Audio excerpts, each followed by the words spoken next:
But we're going to start the discussion with a question. Our NPA manager talking about the girl child, the promotion and all of that for the girl child. What is the real, do we have a visible benefit of this girl child partaking in the maritime industry? Good day, everyone. Our theme for discussion is knowledge, technology, and blue economy, the future of Nigeria, with more emphasis on the girl child and the role of the women in blue economy. I'll start by defining knowledge. Knowledge is a fact acquired through experience or education over time. Over time, you acquire a skill, you acquire a fact through life experiences, education, passing through a system. Why technology is putting science into practice. Putting science into practice through the use of machines. The practice of science, putting science into practice. So coming to blue economy. Yes, blue economy is all about sustainable use of the ocean resources. We are using the ocean resources provided by the marine environment equitably, sustainably, for the future. And what are those resources? The resources that are provided by the ocean. The ocean, indeed, is a vast array of services, a vast array of goods and services. So, in this blue economy is an emerging concept. It's new. So it's an emerging. It has been there, but it's like the whole world is reawakening to what new blue economy is. So in this context, it's using the ocean resources economically, equitably, and sustainably. The resources provided by the ocean are either you have life resources, living resources like fisheries resources, shellfish, field fish, benthic organisms, planktons, nectins, that's the fish. You have non-living resources like the minerals, heavy minerals. You have the gold, you have the platinum, you have the oil, you have the gases. They're all in the ocean. You can get them from the ocean. So the services provided by the ocean is enormous. And coming to Nigeria, Nigerian ocean space is a gold mine. It's a gold mine, it has a lot. So the world is that we are awakening to this new concept, this emerging concept of using the resources provided by the ocean for our economic benefits. As you all know, the ocean supports life because it covers more than 70% of the planet. Without the ocean, there won't be life. More than 50% of the oxygen we breathe in is being produced in the ocean by the sea grasses. That's the lowest organisms in the food chain. So the food web. And the ocean also absorbs more than 50% of carbon dioxide that we breathe out. So you can imagine when there is no ocean, the whole air to be filled with carbon dioxide, which is detrimental to human health. So blue economy is awakening us to the values that the ocean provides. And these values must be used equitably and sustainably for the good of all. And using the values, we have to use them sustainably. What do I mean by that? I mean you use them in a way that there won't be problem for the future generation. you use them in a way, in a mindful, a way that there won't be problem also to the environment. What we see these days due to anthropogenic activities, that's activities that man does, that man engages in. You know the results these days. You see the oil spill, oil pollution, you see plastic pollution, you see sewage, you see industrial waste, you see nutrients. They are all polluting the ocean. But when we use the ocean with sustainability and equitability in mind, we will be able to take care of the outcome, the undesirable outcome that we all are facing. So coming to the girl child, yes, does the girl child have a place in marine, in blue economy? Yes. As these initiatives, you know, these initiatives is looking at catching them young. So when you catch them young from primary school, from secondary school, you introduce environmental studies, you introduce ocean-related studies in the school as part of the curriculum. At a very tender age, they will be aware of the environment and they'll be conscious to save this ocean, knowing the functions of the ocean to man and the environment. So I feel this initiative is moving in a positive way to catching them young, making them aware of the environment, aware of what the ocean does, the functions of the ocean on the planet.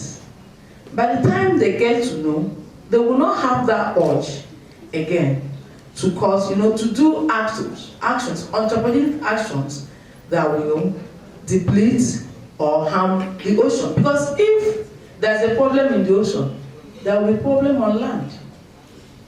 There will be a problem on land. So blue economy concept is all encompassing. It should be a holistic view where all is inclusive. Gender equality, the community itself, the coastal communities also should be carried along, the government, the men, the women, and the technologies too that will be used to enhance these resources will also be sustainable, especially in the mining sector. Because if you are not looking at protecting the environment and you are mining with obsolete equipment, you are going to cause more harm than good. Yes, you get the gold, you get the heavy minerals, but you will end up causing worse problems. At this moment, we handing over the microphone to Mrs. Lawrence McFord. She's representing the maritime industry. With the level of pollution that we have, is it still visible that this blue economy, and we're talking about generations ripping out from the values of the blue economy, is it still visible that we can have gains? As in, I don't know how to put it. Is it still profitable for people to pursue careers in maritime sector? So, Mrs. McFord, Valence. Indeed, even where there are no vision, the people still strive. Things that are not even as worth as this maritime industry, people have strived and made things out of it. So, while we would think that with the level of things that we cannot get where we're going, we can. A lot of things have been put in place, and a lot more will be put in place. The most important thing, when I was young, my mother used to say, the day you realize your fault, that's the day you start growing. And that's the day you have actually succeeded. You have become successful that day. You are only counting on time to get where you are going, but because you have seen the future. So, like she said, the blue economy awareness has come up now. Yes, these things have always been there, but the awareness was not there. Just like the organizer of this program said, she grew up just by the seaside and she never knew that there was something like that. And the day she knew it, she picked it up, and here we are today. So all we need to do is harness the benefits. But how, before we harness the benefits, the sensitization is going on. A lot of people are knowing now that plastics are not good for the sea, not even for the environment. It takes over 1,000 years for one plastic. In fact, it doesn't decay. All these plastics people are throwing around, you think this, if you throw it away, 1,000 years is still there. It won't decay. It can only compress. And if one fish swallows an empty can like this, it suffocates the fish, it dies. And these are the things that we should start knowing. And when as much as knowledge is being passed, like she said, knowledge is being passed. When knowledge is being passed, people are learning, people are growing, and the awareness is very strong, and of course we will achieve something. For instance, a lot of people don't know, the world has almost gone natural. Some doctors are fast losing their job. They are going back natural. Some are now medicinal, some are, health, we call them now health providers and all that. Going back to supplements, like someone said this morning, cod liver oil, primrose, evening primrose, vitamin C, all this. Where do they come from? They come from the sea. 10 years ago, there was no such awareness on supplements.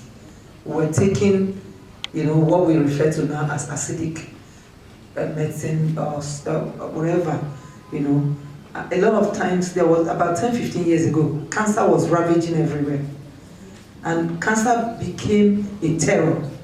Once somebody catches cancer, it's a death sentence. But with the blue economy awareness now, people know how to avoid cancer. Everybody is going natural, watching what to eat, what not to eat, what to do, what not to do.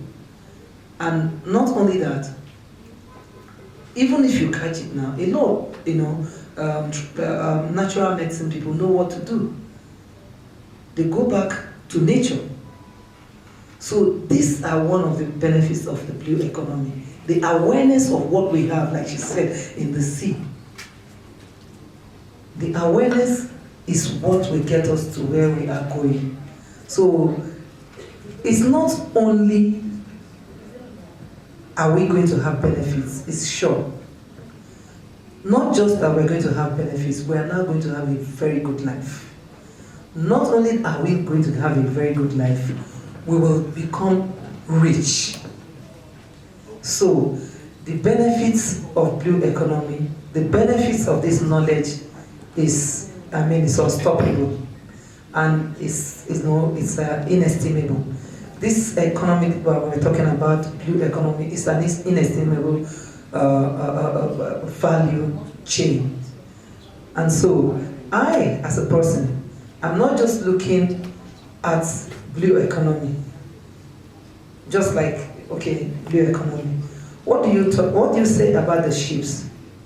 In the past, we had canoes. We had probably just 20 years ago, we had mostly barges in this country. And barges that are pulled by tugs, manually controlled. But today, what are we having? We have self-propelled barges. We have, ASD vessels, and many more. Some have started developing cruise vessels. I saw there's an advert now that they have something like that. More is coming up. I'm actually expecting that Lagos State should have taken the lead. All these things are the benefits of the blue economy. When you become aware, knowledge is being transferred. And when knowledge is being transferred, we hatch something out of it, and it becomes sustainable. And what are we doing? We will move to sustainable blue economy to green economy. Thank you.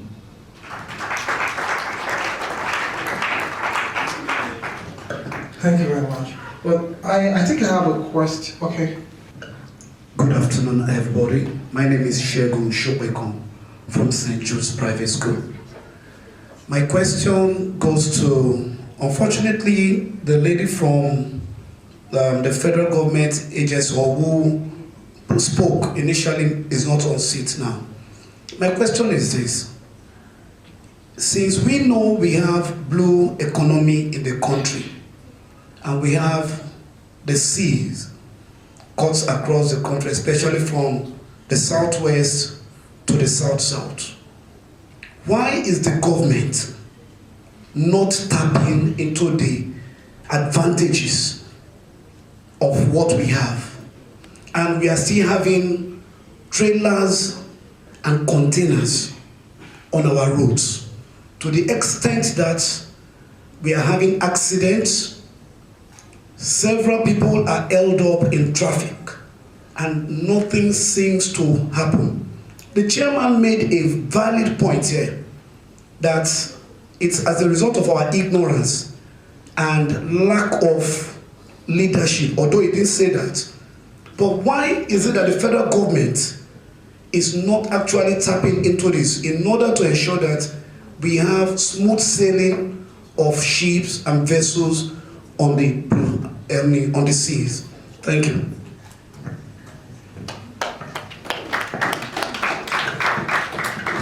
So I should take that. Just like I told you, blue economy is an emerging concept. Although the developed world, they started it before us. But in Africa here, when you come to Africa, countries that have gone ahead of us, countries like South Africa, like Kenya, they're ahead of Nigeria in the development of their blue economy. So what did South Africa do to develop its blue economy? South Africa established a legislation. South Africa established a framework. That out of that framework, an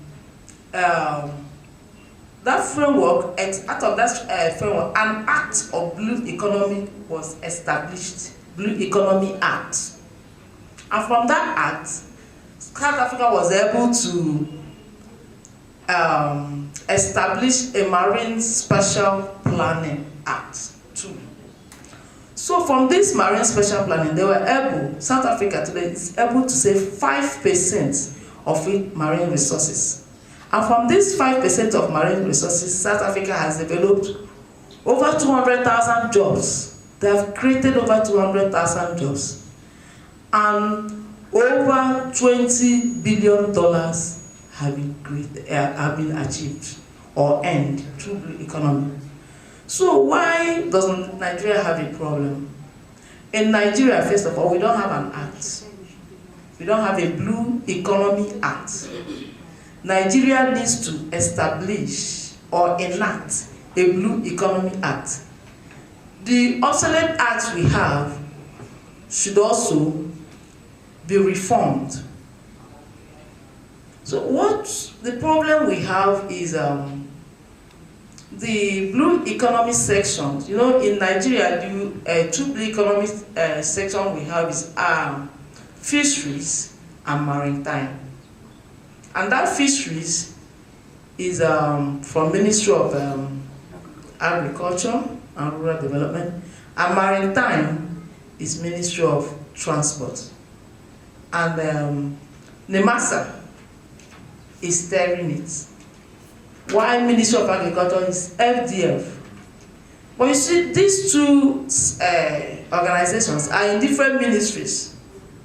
So they find it difficult to come together to establish a blue economy bill, which is hindering the existing of a marine spatial planning.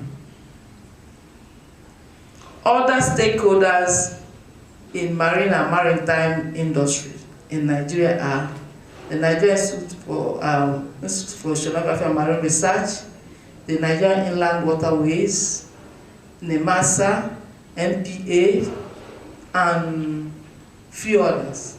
They are all in different ministries, in different departments. no act has been established to put them together, bring them together, to put heads to plan in order to develop a marine spatial planning, and that is bureaucracy. So that is what is keeping Nigeria. As of today, Nigerian ocean resources are numerous. Our ocean space is filled with gold. By the time we start harnessing our own what we have, the resources we have in Nigeria, there won't be unemployment, I'm telling you. Everybody will be meaningfully employed. So I think the problem is the establishment of a blue economy bill, which Nigeria has to today. They have to be fast enough to do.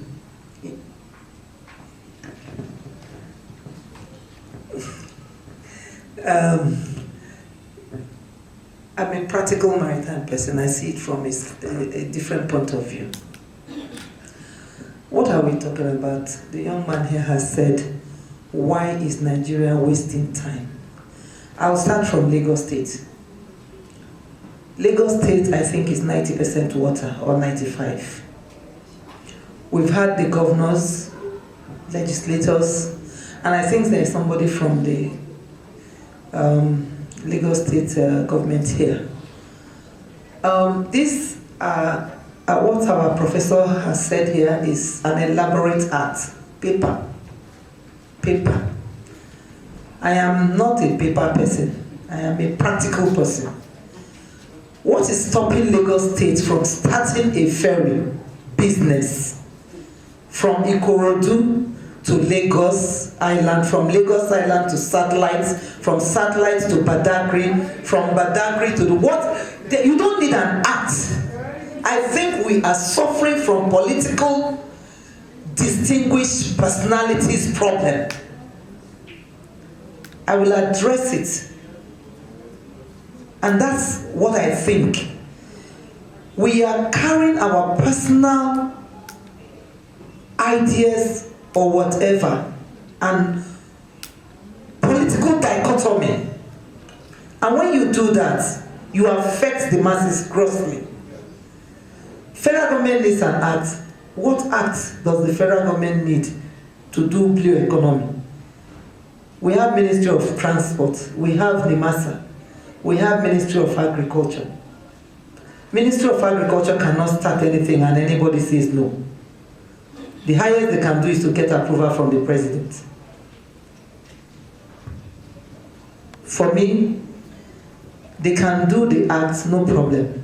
The act that established cabotage, where is it? Where are we in cabotage? Cabotage came in BID. The medical people here will know it, brought in dead.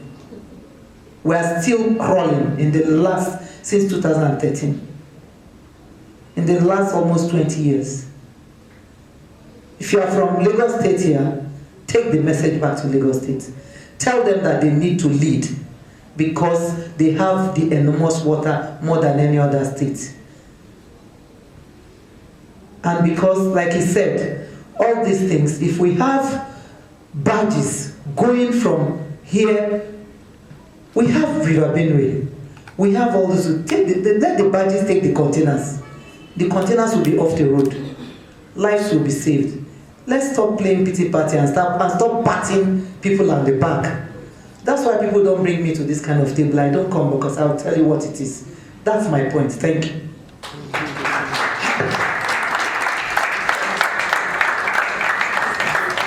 Thank you very much. We're talking about the blue economy, but before now, I don't think a lot of us know about the blue economy. And these things have not been taught in schools. Or do you think they have been taught in schools? And how well do you think they've done this? And what do you think is the future if we have been taught in schools? Thank you for that question. My name is actually Heavy Family. I'm representing Mrs. Laikoiki, the founder of Green Spring School and the president of APEN. Listening to the ladies talk here, I was just saying to myself, blue economy and all that, government is not doing this, government is not doing that. Now, there is a question I have, and the question is, how many young people are aware of blue economy as we speak? Pertinent question for everybody to answer. Now, listening to many people since morning, they've been talking, I picked something, and that was, I think Engineer Brahimo said it in the video, 2 other people mentioned it, that many of them actually got into maritime, by accident. Now, if that is where we are, as of now, in Nigeria, just think about it. What do you think will happen in the next 10 years if there is no awareness? If the Generation Z, the smart generation, the forward-looking, upward-looking, forward-looking generation, the risk takers, are not introduced into this, sector, then we'll just continue to talk and dialogue. We'll stick like this, we'll blame the government, we'll pass the buck and all that. For me, the very first thing we need to do, because the truth is that the sector is not so much in schools. Many people don't even know about it. When we talk about girl child, I'm sure we know. A sector that is dominated by men. And then even those men, are they willing to share with people? Are they willing to take on, other generation? Why is it that in our curriculum or in our schools, we don't even have an idea of what blue economy is? Thank God for Ocean Ambassador Foundation. I'm sure many students that are seated here, it's through this foundation they got to know about blue economy. And then we are talking about moving the economy forward. We are talking about developing our maritime sector. I tell you, we need to do more. And where we need to start from is the schools. We need to go back to basics. We need to talk to our young people about it. We need the awareness. Really need to be more. The awareness is not there.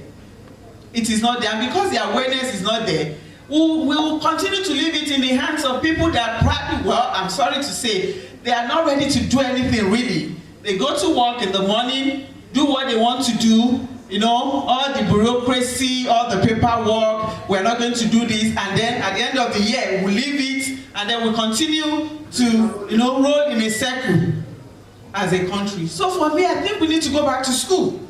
We need to involve students.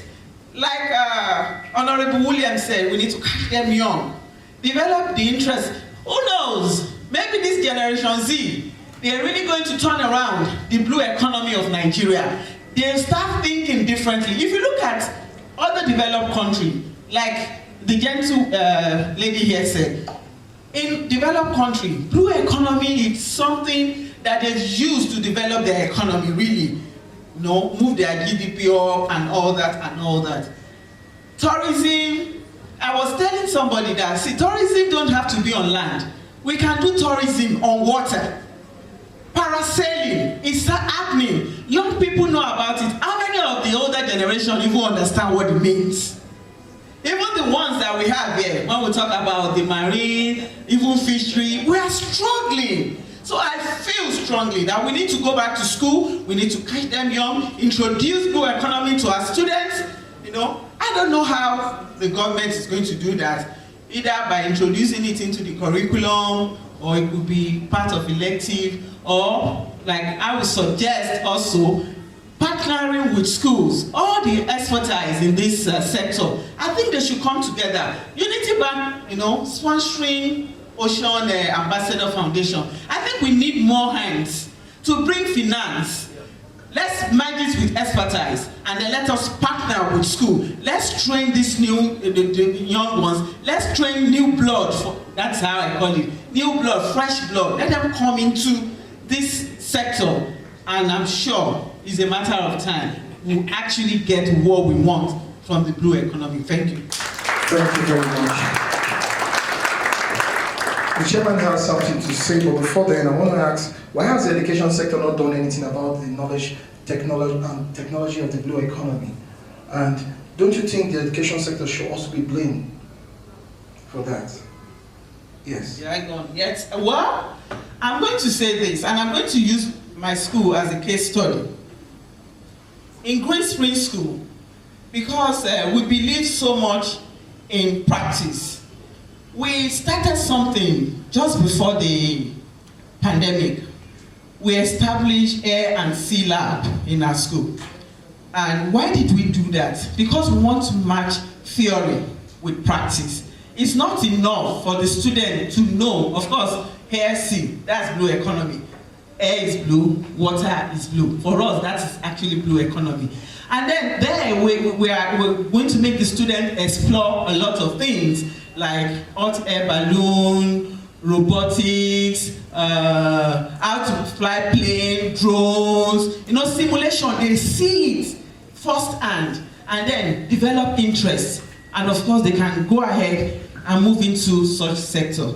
Now, let me tell you something about that sea and air. It costs a lot of money. How many schools can actually afford that? Not so many. What I will say, that's why I said at first that I think we should merge finance with expertise and then partner with school. You don't expect, if federal government, for example, can't even, pay teachers, so to speak, do you think federal government can go into such venture? All the different parastatals that you mentioned, held by federal government, we're having so many concerns, challenges, and all that. Do you think, of course, do you think federal government is even ready to do that? So for me, I feel strongly that sometimes we need to leave government out of things, and sometimes we need to tell ourselves that, when the government is not working, who are the government anyway? Let's do something. Let's do something on our own, and that's why I've said, I think we should start, all the people in the sector that are in this room, please, look for your friends that have the finance, partner with them, come together, and then you can now start partnering with school. In America, the lab that we have in our school, in America, is not actually created by the school owner. It is people that partner with the school. They will just say, oh, you are interested in this. Oh, that's our sector. They go into school and develop those labs and give them all that they need. Then the students start learning, because they know that when the students learn, they are coming back into the economy to work. So that is what we should be thinking about. I think for now, we should leave government out of it. And then, of course, the little we can do, let's start somewhere. As little as the people in the maritime sector, even if it's to go to schools to train young people. Like I can see ladies seated here with their uniform, all your equipment. If you can, make it something, it's just like giving back to the community, I would say. Go to schools and give back to the community. Let's start from the love of water. Somebody mentioned something, I can't remember if it was the video, and she said she loved water. How many of our young people love water? And that is where it starts from. If you don't love water, you can't go into this maritime sector. What can we do to catch them? Let them love water. Let them understand the benefits, the advantages, and all that is there. And then, of course, they can make choices. Like I said, schools can try, because we can't put all the blame on school. You know what it takes to run a school in Nigeria. When you start with electricity, you know that it's not cheap. So, we are looking for sponsors, people that have the money. Let them meet with the people with the expertise, and then let them partner with school. If you come in and tell us, okay, you want to probably train our students on something in this sector, we'll give you opportunity. For example, I'm openly saying it here. Green Spring School is ready to partner with people in the blue economy. Please, we are our hands wide open. We have the lab, so you have the expertise. Come in, come and train our students. Let them develop that interest, and then we'll see that the economy in this sector will definitely change. Thank you very much. All right, so the chairman has something to say. I had wanted to keep quiet, but then when you keep quiet, your destiny. The truth everybody should take home here is the Constitution is the grand norm of rules and regulations that guide conduct, guide activities, and even behavior of people in the society. And the 1999 Constitution has been bandied about and been condemned by most Nigerians, is part of the quagmire being faced in the maritime sector. Let me explain to you. You have the exclusive legislative list, you have the concurrent list, and you have the residual list. Maritime is on the exclusive list, and the Constitution stipulates whenever a state legislates on the matter and the federal government legislates, that of the state is being subsumed under that of the federal government. Therefore, no state, I repeat, no state in Nigeria as at presently can legislate on maritime related activities, blue economy, even on curriculum. On curriculum. Therefore, if we must be emancipated and the economy of the blue sea set free from the current imprisonment and bondage, there is need to expunge. There is also the need to unbundle the clutches and the fetters with which Nigerians and states in Nigeria have been clogged. Lagos State should be praised for even trying to do what they are doing through transportation in Ikorodu, Badagry, CMS, and all that. Do you know how they fought about it? I know sometime in a radio program about 15 years ago, I said Lagos State, like what she re-echoed here, is blessed and should be able to harness water transportation as in Venice. In Venice, they don't have most vehicles, it just, and we are blessed here. So, if what we are saying here will have meaning, let all of us agree and say, federal government, enough of this bondage. Yes, because even if, like what you are saying, when they remember you tomorrow, and one policy, of course, policy simply means what government decide to do or not to do, according to Thomas Dye.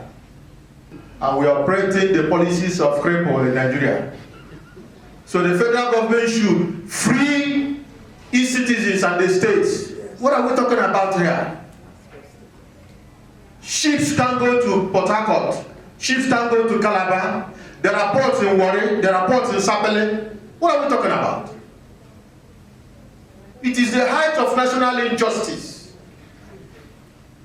and enslavement for that to happen in the 21st century. The APA, madam, knows me.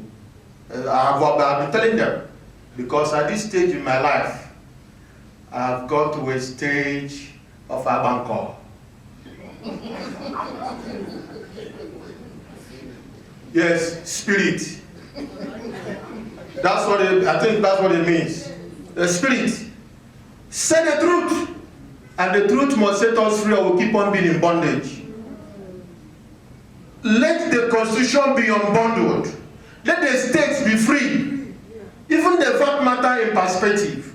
Why can't states collect their VAT, develop the states? Let states run on their own. That is how it is all over the world, where most of them send their children. They have their children in US, in Canada, everywhere. How are those constitutions of those countries being formed? How is it being operated? They were enslaved here, caged. So, my dear, the individuals, Nigerians are trying. Yes, we are trying under the most excruciating circumstance you can't find anywhere in the world. That is why a Nigerian goes outside, he becomes the best. So let the federal government give a platform, that will unclip the wings of Nigerians, unclip the wings of the states to become vibrant, the citizens will be vibrant. And by the way, I told them when they interviewed me, I said, this sector can employ, that will reduce unemployment to the barest minimum, because there are multifaceted subsectors that will serve as a substructure that will hold the superstructure of the Nigerian economy and development. Let it be unclogged. Finally, let me also say this.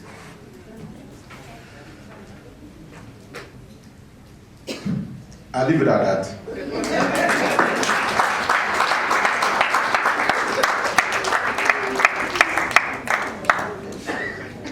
Mazi, we greet you.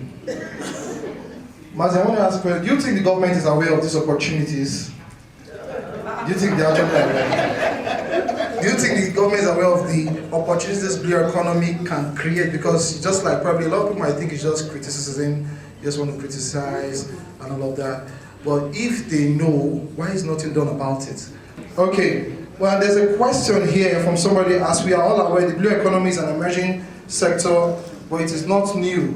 In fact, it has been around and was very huge a year ago, but nowadays it has been overshadowed by other sectors like the agricultural, health and education sector, among others. My question is, what went wrong and how do you think Nigeria can sustain the blue economy and keep it buoyant? Emmanuel David Akpan, sorry. Thank you very much.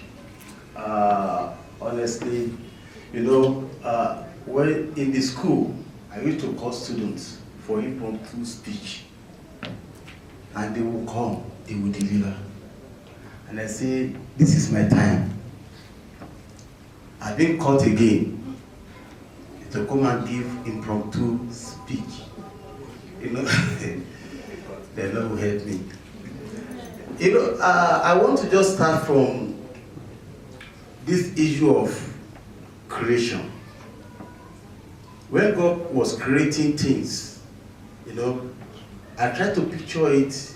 God created the whole thing how many days? 7 days. When was water created? When? Water had been in existence. Bible says, and the Spirit of the Lord was hovering over the surface of the water. This had been in existence.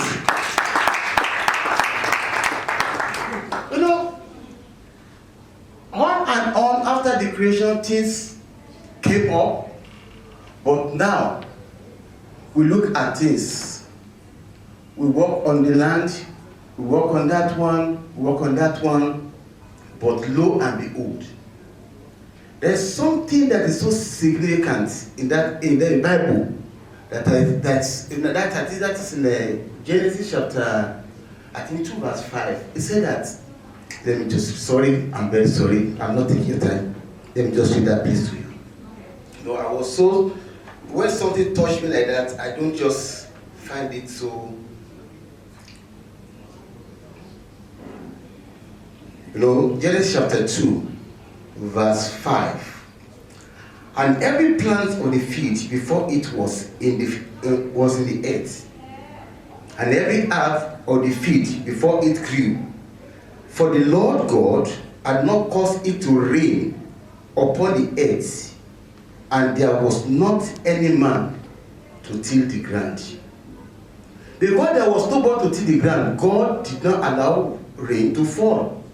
Because there was nobody to explore this, what you are talking about, blue economy, God will not do anything. But thank God for Ocean Ambassador Foundation. Exploring that area, then God is about to do something. Because we are people that are now partnering with the Ocean Ambassador. No, there's a word I have to say. Vision without provision is television.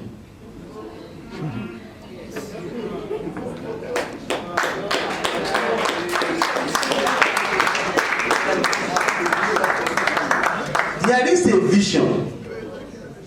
Thank God for this group. But provision comes from where?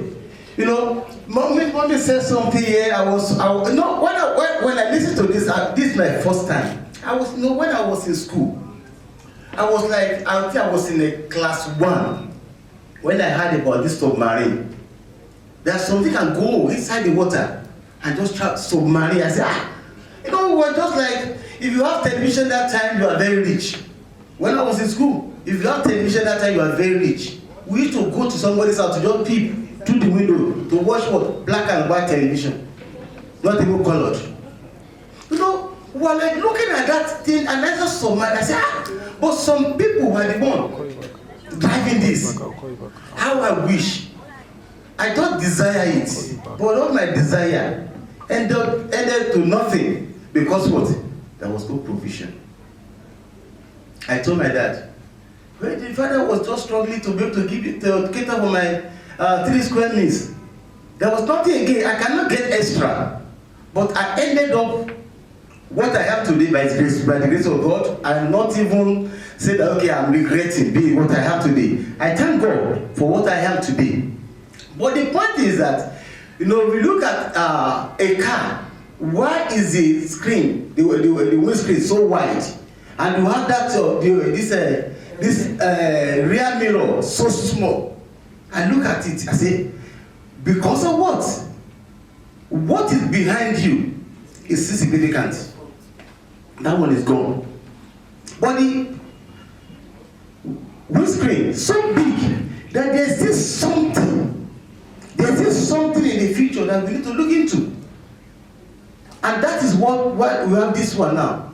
As this particular foundation is growing, the vision, and look, if that vision is not shared, it's a problem. And how can it be shared? Mommy said it. Going to school, looking at it, I was laughing in that place. I said, people that ought to hear this, they are not here. I'm telling you, people that are supposed to hear, to implement, where are they? We are only talking here, we are talking here. Yes, we have an idea. Idea is so sweet, so superb. But now, implementation. Who are those people that are able to implement? Or God said something. My man said, what call him now? Man said, he said something, he said that, Constitution. We have explored oil sector. That's why let's say we are now increasing fuel price day in, day out. We're increasing now. We are going to 300 or something for just 1 liter of petrol. All because of what? We have explored that area, and we have, in fact, we have even destroyed that area. But now this thing is coming up. I'm looking at it. If it can, it's all depends on what the government as well. But if you go to the schools, people that are, let me say, commissioner of education, this one, ministers of education, where are they? They should be able to, they should be orientated, and they should be informed on what we are talking about this afternoon. If they have the knowledge, the Bible says something. It said, those that know their God, they shall be strong, and they shall do what? Exploits. Those that know, that's knowledge. The knowledge of what you have known will bring transformation. And when there's transformation, there will be an exploit.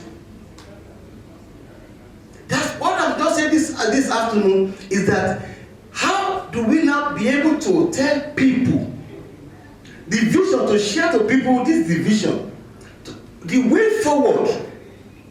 The students, I hear they say that, okay, they want to study, they want to go to this line. How many people? Because they do not have the knowledge of what we're talking about. If the knowledge is there, people will explore that area as well. If the government can be informed, who is going to link up with the government, I do not know. But if the government could be informed, thereby including into our curriculum, we have it in our curriculum, then definitely people will pursue that area and there will be better results. I think so. The way I'm looking at it, the Lord will help us in Jesus' name. Thank you very much.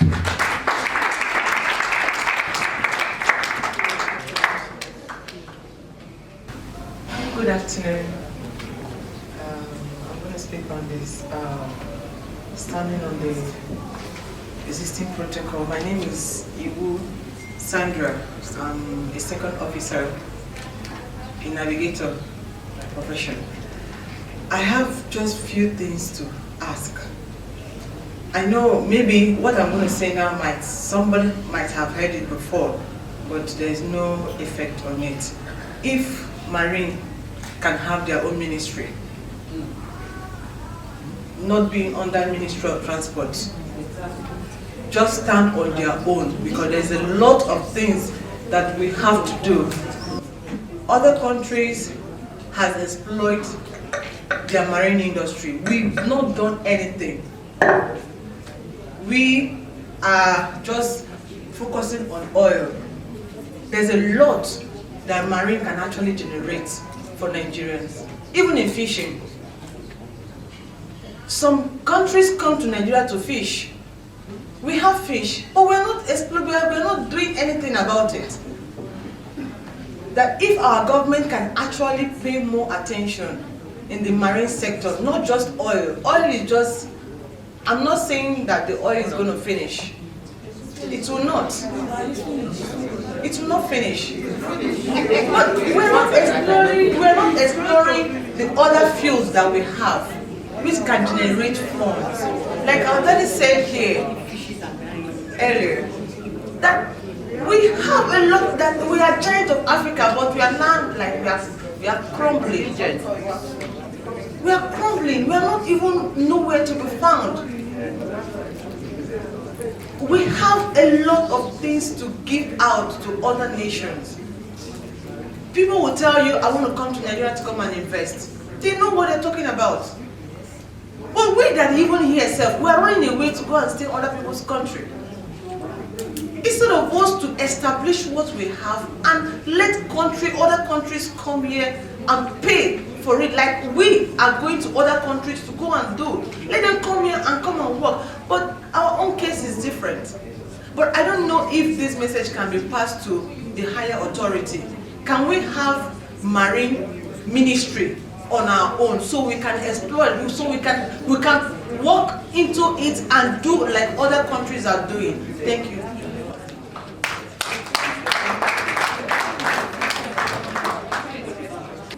In policy making, hello. In policy making, you have policy generation, policy formulation, policy implementation, evaluation, and all that. All of us here can force the hand of government in making certain policies. So when I said, I'm talking, I know why I'm saying that. The TV people are here, except if they choose to report the one. Yes. We can also encourage a light on. Let's have a communique published after this. We have fulfilled the first stage of policy making, which is policy generation. And policy generation comes from public opinions, as we're expressing here. Therefore, do not keep your mouth shut. Talk. Talk. Even if only you, they go for road. Talk. Please. Yes. Shebi, during the COVID-19 lockdown, one woman was in her house complaining.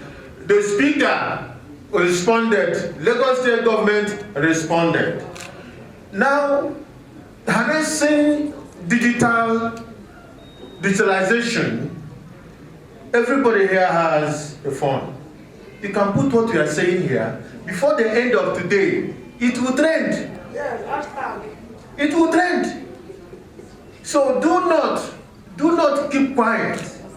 Say it. They will hear. They will hear. Even if they get ear problem, the time will come. Yes, Hegel said there is a time for thesis, antithesis, and synthesis. The society can go so bad, but somehow there be a synthesizing force.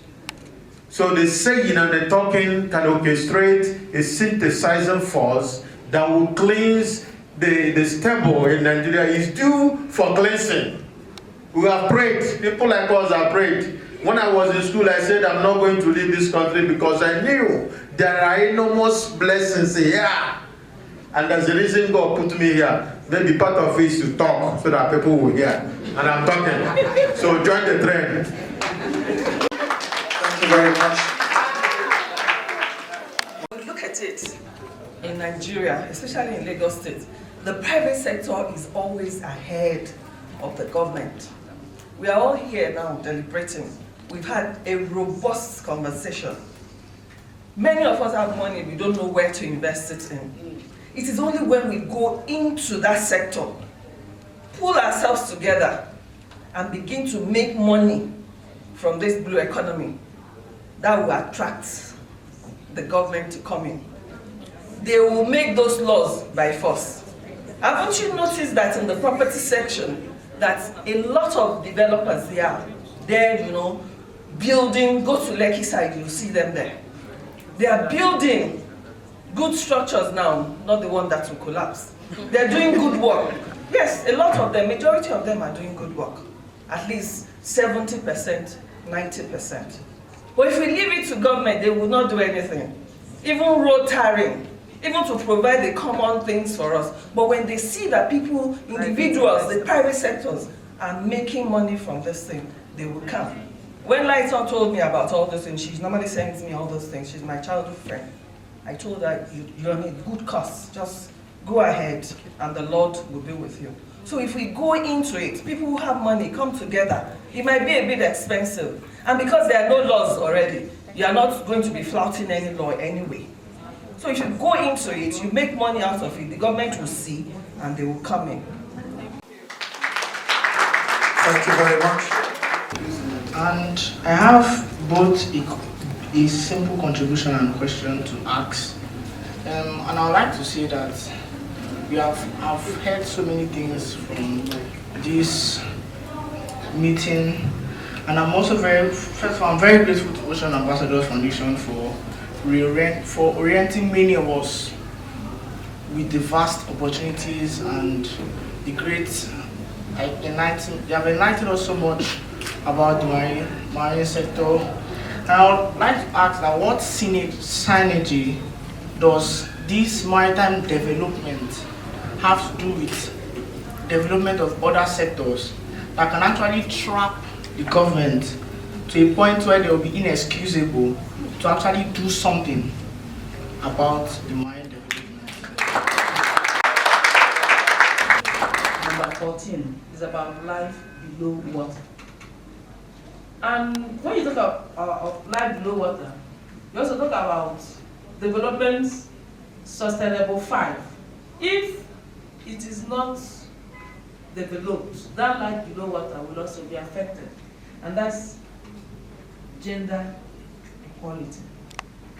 So you see, this blue economy encompasses even aquaculture. And aquaculture is the fastest growing sector in the whole world, bringing more than $3 billion globally annually. So you say government. I don't think there is any law that stops the private sector from investing in aquaculture. By the time the private sector invests in aquaculture, it's a process of blue economy. There will be food for everybody. There will be food security. At least there will be protein, food security, nutritional value. There are value-added chains too. So what will make this aquaculture to create, it creates jobs. What will enhance it further? Private sectors can also invest in renewable energies. Because as we said, oil is fast depleting. Renewable energy is trending and it's from blue economy. By the time the private sector will come in and invest in renewable energy, transforming tidal energy to electricity, wave energy, geothermal, the economy, of course, there will be economic viability and jobs, more jobs will be created, the youths, unemployment will be reduced. Women also will be encouraged into the sector. Definitely, or subsequently, all other sectors will pick up. And we'll be able to withstand the shock. See, let's take example, this pandemic. Just because of this small COVID-19, the whole world, global economy shook, and it's affecting every other country. But I think we have a backbone, something to fall back on, like development of blue economy. Every other facet will withstand the shock. So blue economy will develop all other sectors. It encompasses all other sectors. Even scientific, in the area of sciences, if we develop more technological equipments, we'll be able to gather more data. When we gather more data, we'll be able to have more knowledge. And through data, you'll be able to know, in these are areas of upwelling are high productivity areas in the aquatic environment.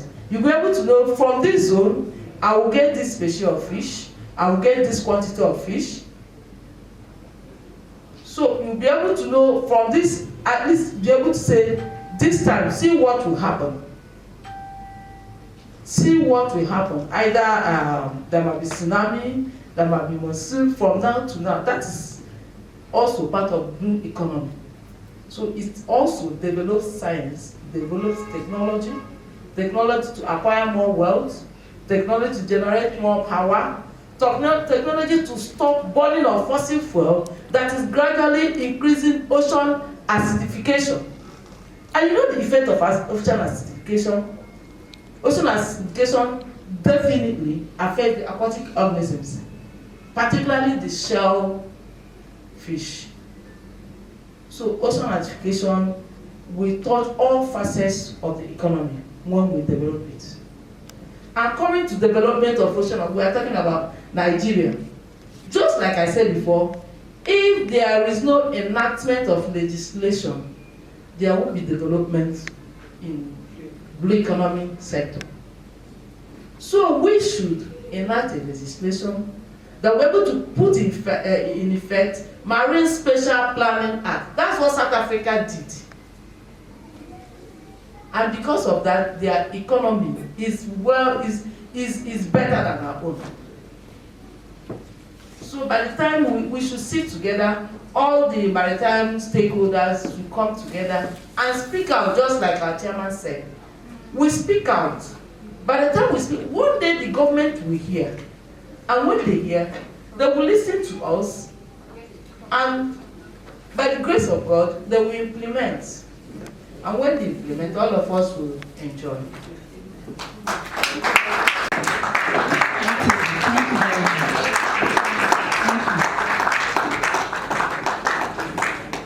I really appreciate everyone who have contributed their idea, and I'm sure the government, the policymaker, the legislator will take this home, especially people from NOAA. I know government is doing, but they should do more. Please, do more.